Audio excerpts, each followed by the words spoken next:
Regarding the issue of the International Criminal Court, I think some quite serious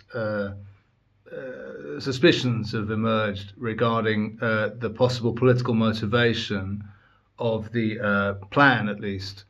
to issue arrest warrants against senior Israeli officials, including Prime Minister Benjamin Netanyahu and Defense Minister Yoav Gallant. And the suspicions derive from the fact, I would say, that very obvious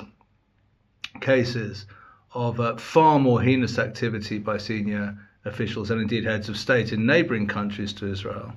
have not been treated with a similar response. The most obvious would be the actions of the dictator of Syria, Bashar Assad, who was responsible, according to most accepted figures, for the deaths of around 500,000 people in the course of that country's civil war in the period 2012 to 2019, and yet has not been singled out by International Criminal Court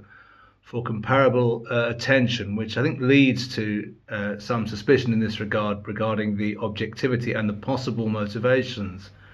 of Karim Khan, the prosecutor, although of course clear proof regarding his intentions is still to be found, but certainly there are, I think, legitimate grounds for some skepticism and suspicion there. Regarding the International Court of Justice, the ICJ ruling or statement needs to be read carefully. The ICJ does not, in fact, call for the immediate halting of the Israeli military operation into Rafah